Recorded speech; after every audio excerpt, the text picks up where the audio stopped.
well, it absolutely dominated last Super Week. In EU. In EU, less so in North America. Yeah, North America, haven't quite got grasp of that one yet. Apart from High, of course. He definitely seems to have. And Bjergsen.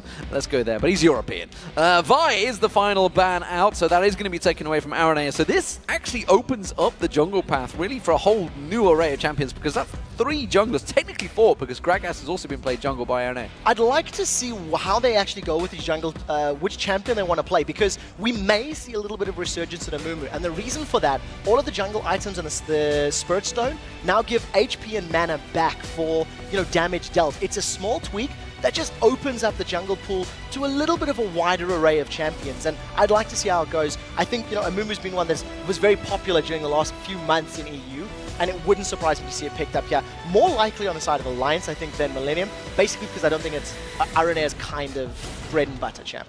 So Annie was locked in there. We talked about it. It was banned 11 times last week. Has a great win ratio, so that's been picked up there straight away. Lucian and Leona being taken away for tabs and Nif on support. So interesting change this time around. We did see tabs on Caitlyn a number of times last year. Didn't work out so well for him last week.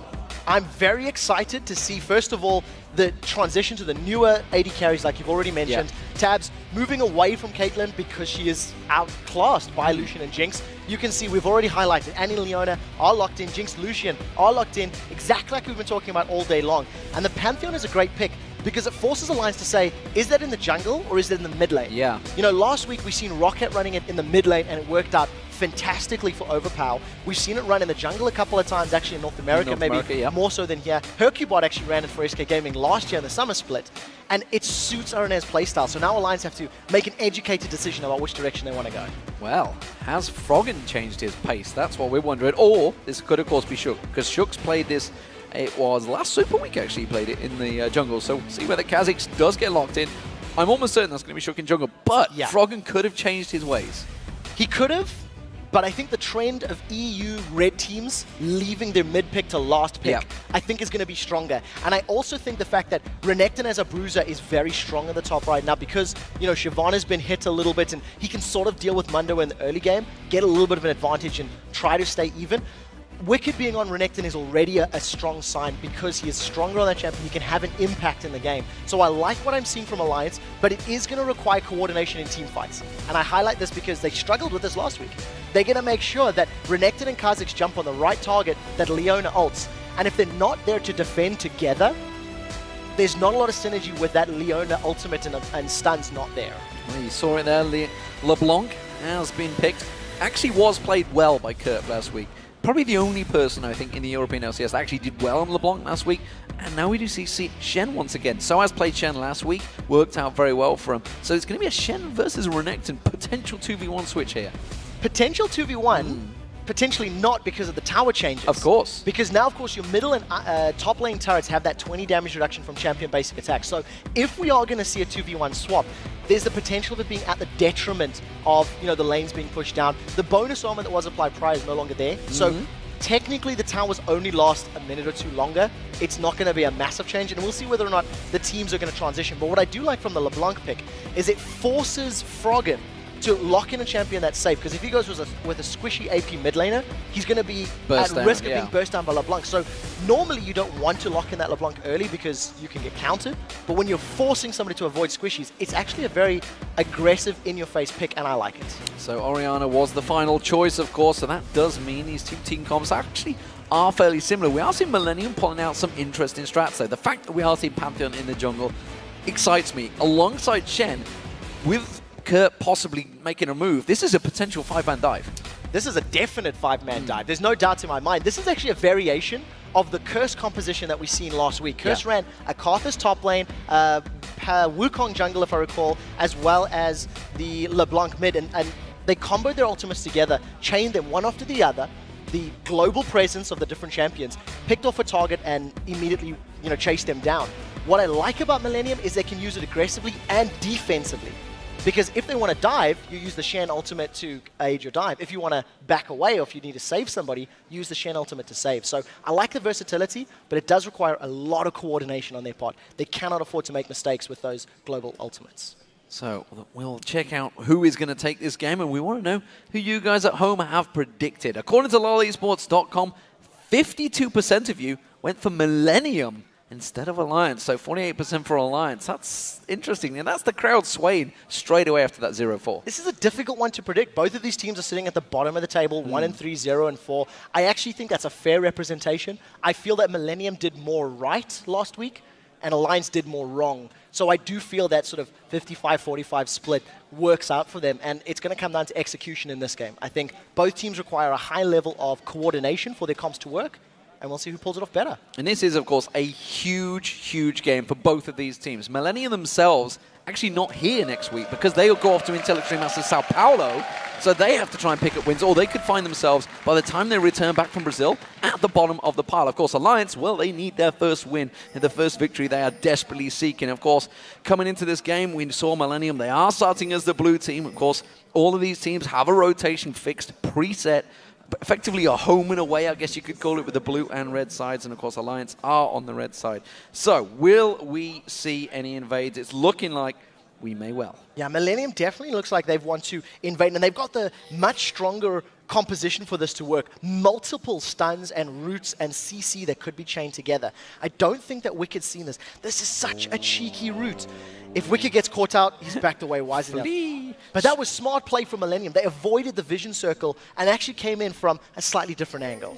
Yeah, they definitely could have gone for it, and obviously if they'd have had vision, maybe to get just waited that little bit longer so they could lead with a ward, maybe. I don't know. We could have seen a Flash Tibbers. No, not a Flash Tibbers, a Flash Stun straight away coming out. Flash Tibbers would kind of be broken from J-Ree, but that's not going to happen. Well, I would like to actually touch on the fact that J-Ree's Annie has actually had a little bit of tweaks in patch 4.1. The stun has been reduced at lower levels. It's currently only 1.25 seconds and will scale up to 1.75 at rank 11, level 11 rather. But interestingly, Tibbers has a shorter cooldown as it levels up. So I actually think Annie's presence in the mid to late game is going to be even stronger thanks to having that Tibbers rotation on an 80-second cooldown at max rank. Well, we'll see, of course. There's not a lot of maneuverability in that bottom lane. The fact that obviously we can see Jinx has no escape, which is the movement that a lot of the AD carries do like, which is obviously why we're seeing Lucian being so big. A lot of those high mobility champions. The fact that Leona is there could lock that lane up completely. Yeah, Leona is actually a very good pick into Annie because of the fact that she can just all-in Annie or Jinx at a very low level, and all the bonus damage from her passive in conjunction with the low-level burst from Lucian can work very, very well. But the key to that to work is you have to get aggressive, and Tabs and Nif did not do that at all last week. Tabs and Nif got bullied around, got zoned out, and as it stands right now, J-Ree's leaving that stun ratio on Annie just to push Tabs and Nif back, and this is already a good sign for Millenium.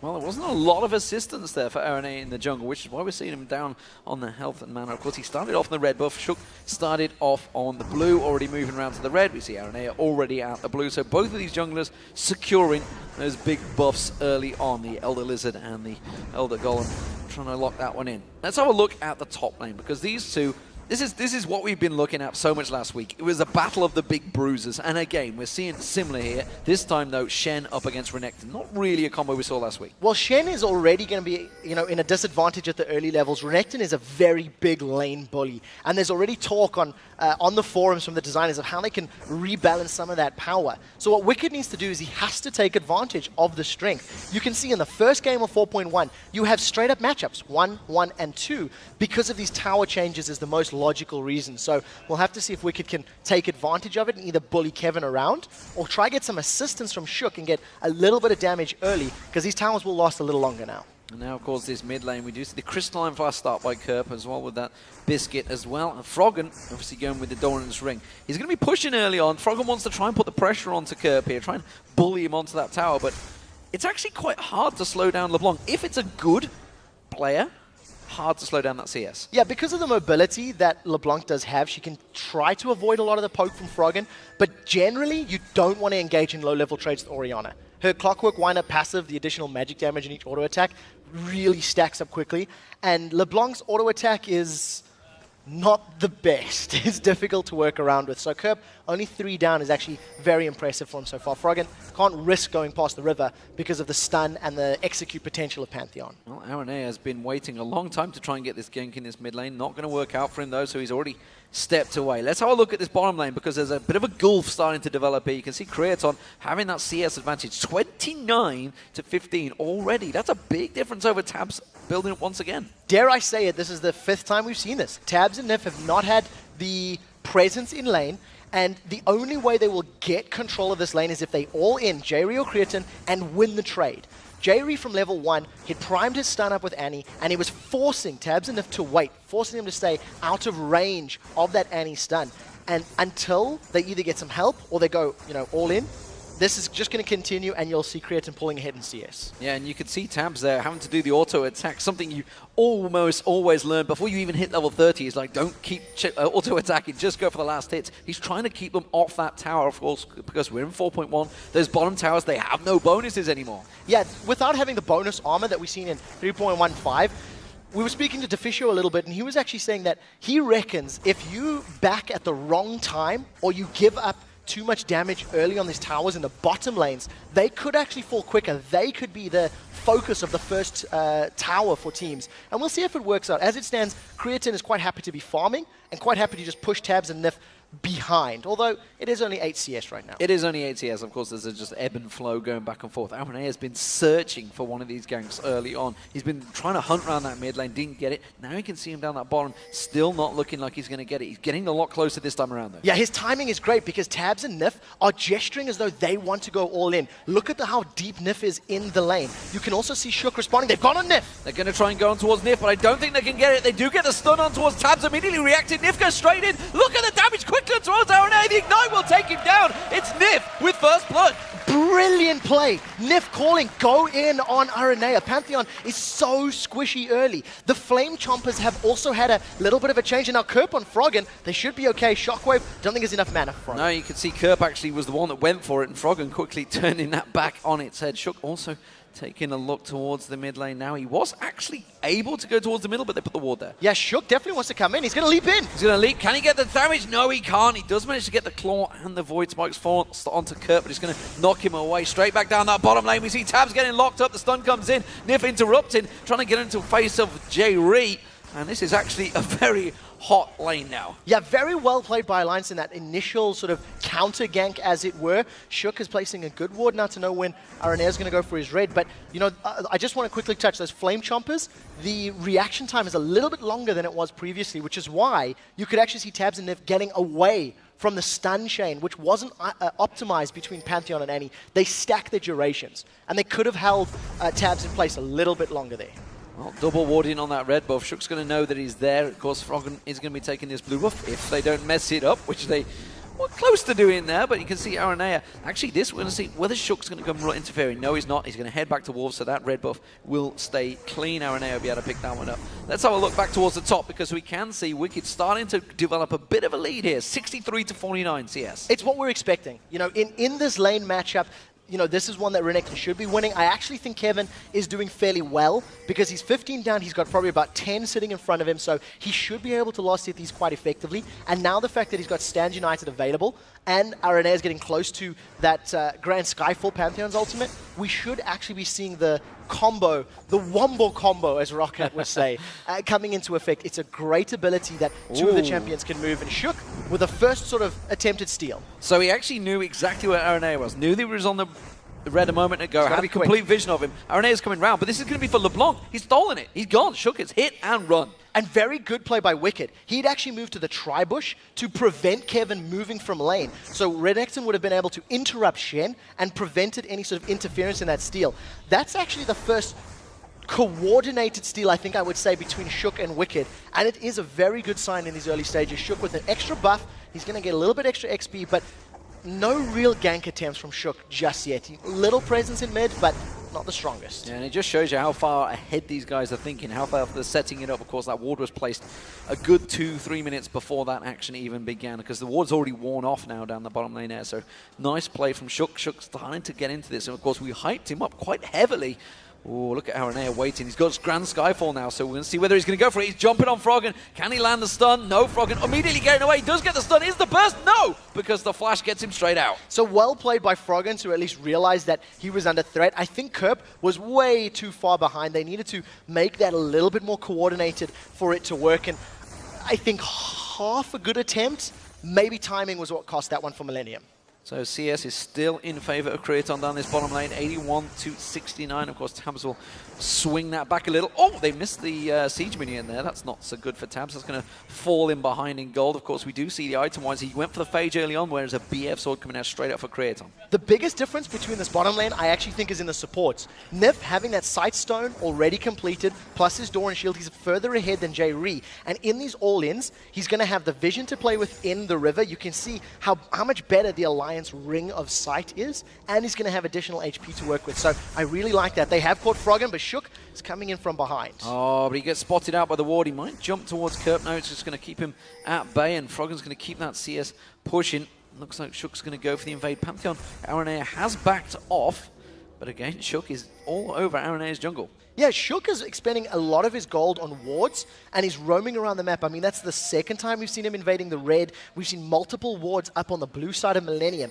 It is helping Alliance develop this lead. They're 1,600, 400 gold ahead. You can see a CS lead for both Wicked and Froggen, and it's a good position. And Shook, once again, he's looking for a gank on this bottom lane. Solar Flare is available for Nif, and that's where I think they're going to open up with it. There he goes. Yeah, they're trying to catch on there. Solar Flare does catch a great stun. Queen leaping across there. Shook, of course, he evolved the wings. Has to pop his ultimate to try and back away from this one because it's a good turnaround. Kevin with that Stand United helping out and doing a lot of the counter work there. That is going to be 50 gold still for Tabs, though, because Tibbers goes down. It's a big gold. That's exactly what we talked about in Picks and Bans, how Millenium's composition can be used both aggressively and defensively. What's very important for Alliance, though, Stand United's down. So once these lanes reset and champions go back to their original homes, as it were, they can just repeat that combo, land the Solar Flare, get the culling down, and I think Alliance should be able to start getting a control of that bottom lane.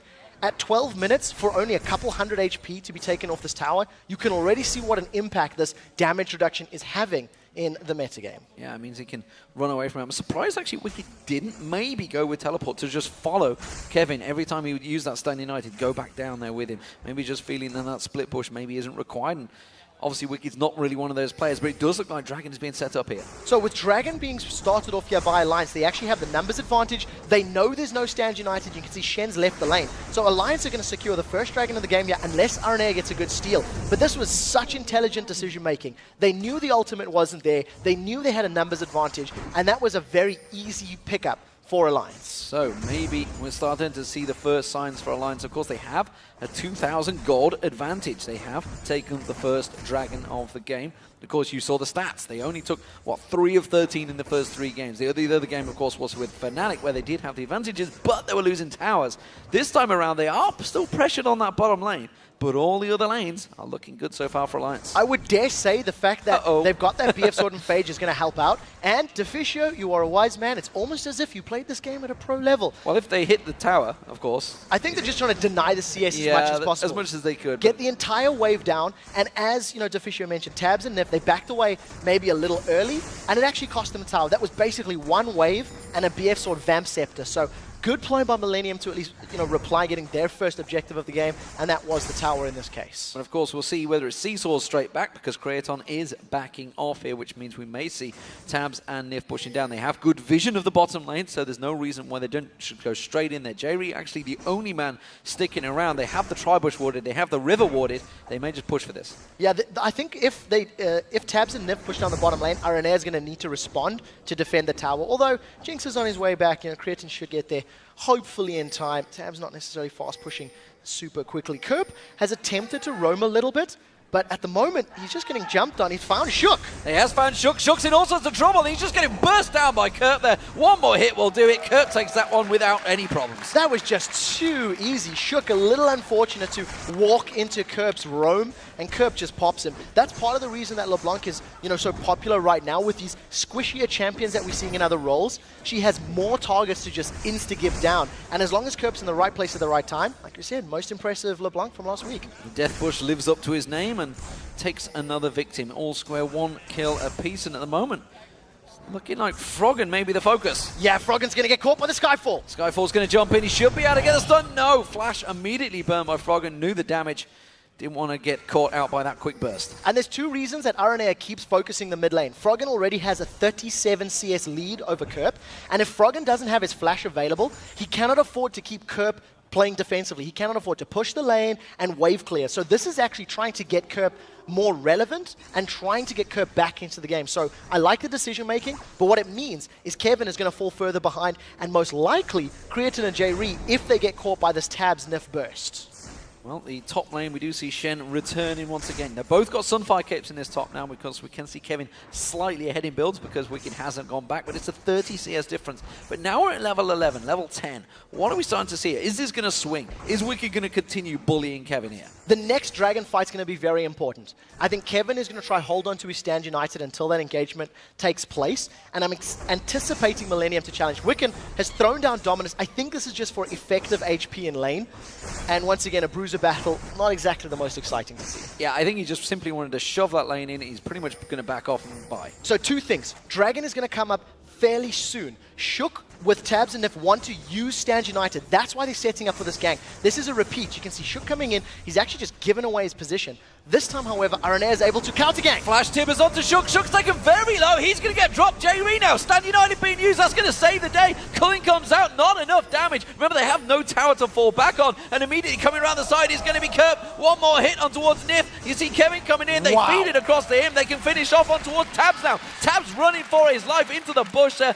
Backs off. That's going to be get away, but that's another 2 for 0 for Millenium. And, well, what a great victory. Very good indeed. Not only did they manage to get the kills, Kevin interrupted Nif from getting away. Nif tried to land the Zenith Blade onto Kerp, and a brilliant taunt just caught him at max range. The rest of Millenium are sticking on this bottom tower, and Aranea is caught out. The Ignite's going to be enough to take him down. Froggen will get the revenge kill, and the mid lane tower is actually taken very low, but look at that. Millenium just hammer down that inner turret in seconds. Yeah, if Froggen had stuck around on this next wave, he may be able to get the mid tower, but very well played by Wicked. He's replied up in the top. The fact that Kevin has spent a fair chunk of his time out of this lane has allowed Wicked to take it down, and he's just sticking in this lane trying to extend this gold lead. I think Wicked's going to play the split push game with his Renekton. Well, Spirit Visage being built up by him, he did of course back off, and as he mentioned, towers falling all over the map right now. Still a 2,000 gold advantage, Dragon up in 1 minute, but we see Shook jumping on towards J-Ree, already used that stun. He's going to have to use that ultimate to try and close that gap, but again, hasn't got the pace. Already used his leap to get into it, possibly a mistake from Shook. Just not enough burst, really, to shut down J-Ree. He does have a fair amount of effective HP, and it worked out in his favor. Kerp's gone on Froggen. Froggen's going to be in trouble. He's got no flash available. He's going to get locked up. Quick Grand Skyfall from RNA. He takes the kill. So very well played by Millenium once again. It's just constant focus on Froggen. They're trying to throw him off his game a little bit. A little bit of a battle for the whites, which Kevin wins. And I think Aranea, Kerp, and maybe the rest of Millenium realizing that Froggen struggled last week, and I think they're trying to push him on the back foot, trying to make him tilt a little bit in this game, and that's the first time it's worked out of 3 attempts. And the thing is, for Alliance, Froggen is the main shot caller. He's the captain of the team, so if he's starting to go on tilt, is he going to have the confidence, the discipline to focus on what is happening? Even better, well, what Alliance are doing. 20 seconds until Dragon's up. Wickets come down. There's no Stand United. There's no Grand Skyfall. Alliance are going to have the advantage in the Dragon fight that could happen because they've got a better position, a better grouping. The question is, how will they play this one out? Because if they hesitate, if Millenium challenge, I think Alliance need to all in to get a kill or rush this down very quickly. Kevin's going to be here very late. And Alliance, they're dilly-dallying way too much. They're wasting time. Yeah, they were scared. They lost the pink ward. They had no vision in the bush just above. Now already you see Kevin down there. And they can actually keep the focus. Look at the position they've got. They can keep pushing the middle tower, which is what Kevin's doing. Fantastic stuff. And again, this is the shot call, and this is the discipline that Alliance were lacking in week 1. Somebody needs to pull the trigger now. Now that Millenium have the advantageous position on Dragon, Alliance either need to win a fight or they need to give up the Dragon. They cannot try to do both. Dragon's been started by Millenium, and I think the Solar Flare from Nif or a Flash Tibbers from J-Ree, there's no actual flash available, so J-Ree's position is going to be very, very key. Now Millenium have decided they want blue buff. It's just this little chess game of who's going to get what. Well, they're trying to steal it away. They do get it. It's Creaton that ended up with that blue buff, and now Alliance with them all stacked up. It's sitting like a juicy target. J-Ree with that stun locked and loaded. Going to be tanking out. The Dragon's been pulled out here. Alliance are going for it. Yeah, I think Alliance need to start with a Solar Flare. If Millenium group for a couple more hits, that's got to be the go signal. They're waiting for Dragon to get lower before they engage, and they will open up with that Solar Flare. Millenium, they're too scared. They're backing away. There's the Solar Flare. There's going to be Solar Flares. Kraton, they lock on towards it. It's going to be Nif and Wicked diving on towards him. Has to use that barrier. Shook jumps on. Stan United, look at the giant shield. It offers straight away. And now Froggen, he has to back out there because we saw Kirk diving on towards him. Wicked being that big shield in the front. They're going to try and turn this one around. Oh, Nif not landing that stun. That could be critical. And everybody having to step away. Grand Skyfall coming out the backside. Froggen's going to have to run away from this one. Quickly pulls that defensive ball and runs for his life. Still no Dragon picked up. Millenium is sticking around. Yeah, they traded 1-for-1. Mid laner for jungler, and I think a little bit sloppy. You could call out specifics. Dragon's been started, and Alliance are not giving this one up. They don't want to let it go. Nif doesn't get the Zenith Blade. Zenith Blade missing means they will back away. We can see the quick cork being popped by Kraton. And that surely means everyone will step off. Of course, the two people that died, which was Kerp and Shook, have both respawned. They're both heading back to this dragon fight. Yeah, and both of them are players that have to jump in and get in your face. So I think both teams played that fairly well. Now that there's full HP members from Alliance here, Millenium need to give this one up. I think Aranea may want to try steal. He's got his flash almost available. No, it's going to be taken. I think that's a smart call from Millenium not to challenge when they were forced backwards. Alliance take it. Kerp looking to try and get a quick burst onto Froggen. Does get the ignite down. Didn't land the leash. That's not going to be enough. Pulls the defensive ball. He should be safe. Yes, he is. Walks away with about 100 hit points. Froggen once again surviving the damage from Kerp thanks to his flash. His flash prevented those ethereal chains from landing. That would have been the damage that killed him. And that was a great play by Alliance. You know, they did the dance, and you could actually see both teams who were tentative and nervous around that dragon. They didn't want to go in. They didn't want to mess up so badly. They managed to get away from it. This is actually a replay of the fight, and you have to give props to Wicked and Nif. They zoned out so many members of Millenium and almost got Creatine down. If it weren't for that stand United, Creatine would have definitely died, and then probably Alliance could have closed out more. So, you know, good play from both teams. I also just want to touch on the fact that we did see Kerp stealing red buff while we're watching this replay. And I think the smarter decision from Millenium was not re-engaging once Alliance's members came back with full HP. Well, it's going to be the second blue buff being taken away. That will be Kerp picking that one up. Of course, they did take it away from Froggen in the enemy jungle as well. So now down the bottom here, J-Reed using that sweeper to clear out. Nif was looking to try and get that stun down. On towards J-Reed. They still haven't taken this bottom turret. They're four-man stacked down here. Surely Millenium have to step away from this. Yeah, Solar Flare's available, and look at Nif. I thought he was going to go in from the side, decided just to get the vision. Millenium can't defend this without committing Grand Skyfall and Stand United. I think they're just going to give it up. Smart decision from Millenium. They couldn't have got there quickly enough. Yeah, Kerp is here. He's going to get spotted out by the Water Alliance. Going to be well aware that he's going to be potentially close to that tri-bush. They were setting up to maybe hope that Kerp made a mistake. Not going to happen. So top lane, two big bullies going on, still back and forward. It's actually only a 20 CS difference right now because you can see Kevin with that Sunfire Cape is starting to claw it back a little. This time he has Stand United available if Millenium were to chase. Yeah, and I really just want to touch on the two items quickly for these top laners. The Spirit Visage has 10% less cooldown reduction in this patch, and the Sunfire Cape has had its damage lowered at the lower levels. As opposed to just being 40 flat, it's now 25 plus relative character level. And it's just a little string. Oh, that's an all-in! Flash Timbers, Grand Skyfall, everything onto Froggen. Froggen taken so low, but he steps away. The Wolf may be enough. The Wolf takes him down at the back there. The culling coming out, not really landing. And now Tabs is in trouble. He has to flash away. Kevin continued to chase. He's going to have that stun up available. Dominus is going to run out in a moment. Wicked's in trouble. He gets locked up. He's going to go down. Not enough he can do about it. Aranea lives as well. Ignite Ticket will take him down, but it's a minimal victory. And it's going to be a Millenium pushing through and taking the tower. 2 for 1, and look at those HP bars from Millenium. They have so much to work with right now. They should be able to get both of these mid turrets before backing away. Alliance are trying desperately to heal off, and that was just the power of their composition. Grand Skyfall plus Stand United allowed them to just jump on Alliance, catching me completely off guard. I had no idea that was going to happen. You just look at the combo completely. Great play from Kerp, jumping in from the side and forcing Froggen backwards. The Wolf, I think, was being done by Wicked. That actually killed him. That last auto attack was just enough. And very good play from Millenium to chase down the members of Alliance to eventually close out multiple kills. So it was a great fight for Millenium, and that actually puts them in the lead now. You can see gold-wise, still behind, but 7-4 in kills, 4-3 in towers. Objectives are what count, and honestly, 1,000 gold at this stage, not as big a difference as it would be, say, in the 10-minute stage. So 24 minutes in, it's starting to look very good for Millenium. Their team play seems to be working. And let's have a quick grasp across the items, because they're starting to develop all manner of... Interestingly, a Hex Drinker here from RNA. He's scared of the magic damage burst from only Froggen. It's a little bit of a unique pick. We'll see if he gets some additional, effective HP, maybe upgrading to the Maw of Malmortius. But the one thing that I want to touch on that fight really quickly is that Alliance had done a great job up till that point of baiting out the Skyfall and the Stand United. And I think they maybe just forgot about it a little bit or mistimed it, because it's uncharacteristic to how the rest have played. Kerp, I think he's just trying to zone here. He could go no, in. He isn't. He's not zoning because he's got the support of his team. Solar Flare having to be used. The Culling coming out. Nif does get taken down. Needs the Ignite from RNA once again, but he's going to get chased. RNA will get taken down. Quick turn. Shockwave pulls in J-Ree and Kerp. Kerp goes down.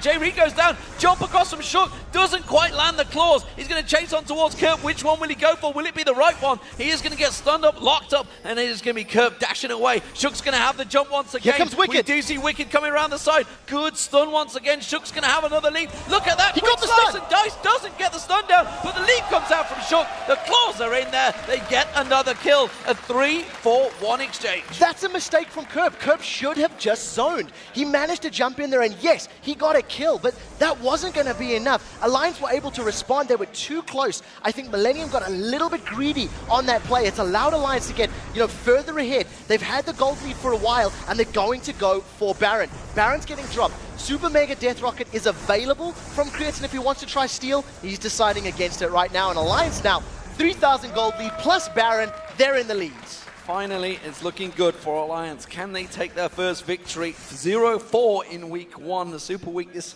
super team thrown together, superstars, all hand-picked by Froggen, was struggled so hard in week 1. But up against Millenium, maybe they're going to turn it around. Ironically, they would tie with Millenium at 1-4 apiece if they were to take victory here. Yeah, but they are still a little while away. It was at this period of the game that Alliance really showed all the cracks in their gameplay last week. They tended to get ahead early.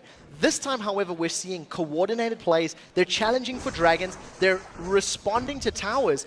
And what I really like about Alliance's play right now, dragons available. They've got good vision. They have an informed decision where Millenium are. And they've picked another dragon up completely uncontested here, extending that gold lead to roughly 5,000 gold right now. They are still behind on towers, though. We did just see Kurt shoving on towards that top lane turret once again, getting some damage down on towards it. Wicked is heading up there. So while they have this Baron buff, not really doing a great deal with it. They're simply stopping, blocking off all those lanes. They're probably going to have around about 2-minute gap. You can see it's just under the 3-minute marker right now to actually choose one of those inner turrets to go for. But honestly, I don't see them in a position to do that. They need to be a little careful, because if they do commit to a tower, they need to make sure they don't get jumped on or flanked by the Pantheon ultimate and the burst of the LeBlanc. And the key to that is going to be even more warding. They need to use those sweeper lenses that they've got, 3 of them for the time being, clearing out all of the wards that Millenium have placed down, and then setting up their own ring of wards.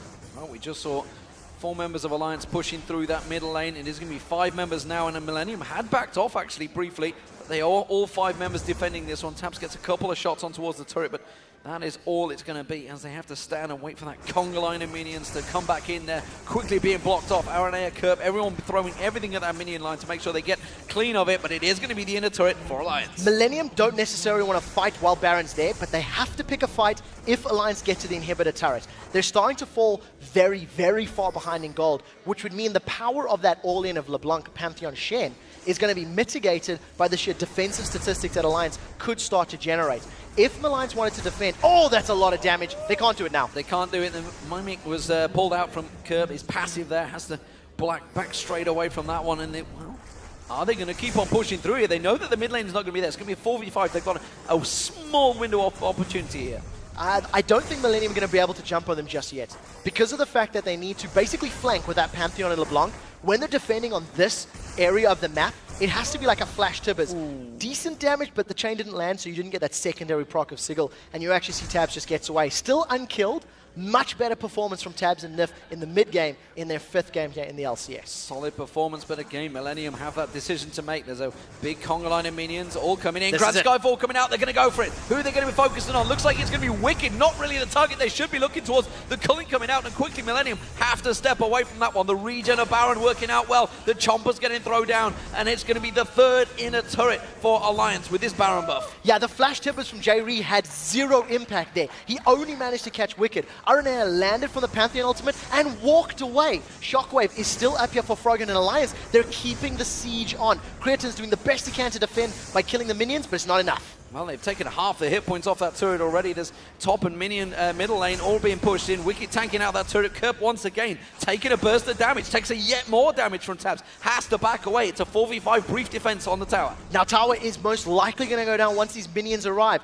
Alliance is sticking around. Now remember, Shockwave is still there. If Millenium group up, Alliance can drop them down. And again, just an evolution of the Alliance gameplay. They take the tower. They don't have Baron. They don't want to fight a 5v5, so they back away. I really like this play. Clean decision-making seems to finally be working for Alliance there. The moment the Baron buff was about to finish, they stepped away because they knew Millenium would just go straight for it. So Millenium, they're on cleanup duty now. They have an exposed inhibitor down that bottom lane. All the middle and top lane have to be pushed out, and that's exactly what Creaton's doing. And that was brilliant usage of that Baron buff. They secured themselves 4 towers. They basically got a couple ultimates down from Millenium as well. And they've backed away, spent their money, increased their item pickups. And what you're noticing between RNA and Shook is this is just all-out damage. Last Whisper, as well as the Elder Lizard, as well as a Hex Drinker completed for Shook. He really wants to get the reset and carry on causing havoc in the back line. And Kurt, meanwhile, standing in that bush, he's hoping that maybe Nif's going to go up there, try and ward out that buff, but he's not going for it. None of them are going for it. All of Alliance going down the bottom. Kerp is just wasting time in that bush. Yeah, at this point in time, Millenium don't have the vision to make informed decisions. They've got a couple of wards deep on this red buff area, and I think they're about to spot members of Alliance out. If Nif carries on this path, he may actually get taken out himself. But I think Millenium needs to invest in a little bit more wards, try to get some more defensive positions, and then use their ability to react quickly with those ultimates to kill somebody and push backwards. Alliance right now, they've got positional advantage. RNA wants to come from the side. Look how far up he is. He will use that Grand Skyfall. He desperately wants to jump onto this one, but I'm not sure if it's going to be the right move. He's going to go for it. Wicked's the one at the front, and he should be. And immediately, Nif goes straight in. Solar Flare catching on Kevin and J-Ree. The damage all being absorbed by Nif and Wicked, and that's exactly what they wanted. Shook comes jumping around. Stan United being burst out there.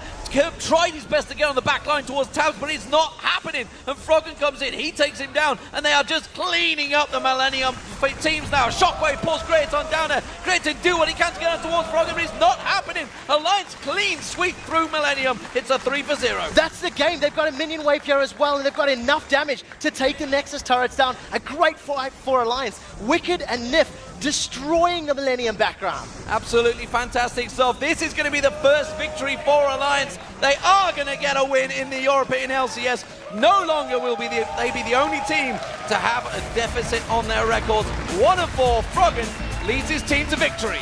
What a marked improvement from week 1. There was clear calling. There was objective play. They defended, they aggressed. There was one mistake where they got caught up in the mid lane, and look at the joy on their faces. Yeah, this is going to mean a lot to these teams, of course. It's the group hug that we used to see from Evo Genius. Is they have to try and absorb this victory because, there was a lot on the line. These guys took a lot of abuse last week and across all social medias, no doubt about it. But look at Tabs. Such a horrendous performance last week, but 4-0-3 this week. I have to say, though, Tabs and Nif still struggled in lane. I really have to call it out that they fell a little bit behind. Actually, I think all of the lanes struggled. Kevin was behind Wicked. It goes to the picks and ban strategy. They have weaker lane champions than their opponents. And even though RNA had a couple of good attempts, it wasn't enough. But you can see the crowd there cheering on. A deserved victory here for Alliance. Completely deserved, of course. With a match like that, there was a lot of decision-making that had to happen throughout that game. And of course, Alliance, we called them out on it at the start of the show and throughout, obviously, last week as well. What really was the biggest moment in that game? What stood out to you the most? I actually think the mistake that Alliance made is the thing that I take away from this. Where they were pushing down the mid lane, they maybe forgot about the Grand Skyfall and the Stand United. I think it's the only criticism I can make. It was a great play by Millenium. Curb flanked perfectly. Grand Skyfall landed. They chased down Alliance well. It was a good play for Millenium, a bad one for Alliance, and I think they can learn from that one. And, you know, talking about the plays, for you guys at home, we're actually doing a thing at the moment, hashtag LCS big plays. Just tweet at LOL Esports, use that hashtag, and we might use those cool plays and some special features. I mean, for me, it was all about the positional advantages. Alliance seemed to work it wonderfully. They planned so far ahead, 2-3 minutes ahead, every time they wanted to go for the objectives. Of course, the blue steal early on. You think of the bottom tower. You think of the pressure they put around the two towers, forced Kevin to go down bottom. Suddenly, free dragon. You know what I love is during the laning phase, shook ganks were used to get stands united. Once that stand united was down, they backed off, healed, regrouped, and said, hey, now let's go for dragon. And they did that twice. It was something, like, it was very clear that Alliance had thought about this. They'd internalized the composition that was being run by Millenium, and they said, hey, we know how to play against this. So very, very well played, especially when you consider that sort of Pantheon, Shen combo is not something you see frequently. You know, that's a fairly unique kind of comp, and Alliance reacted well to it. Well, it is time to take a quick break, and when we return, Shox will be speaking with Froggen from Alliance. We'll finally get to hear from him and find out why.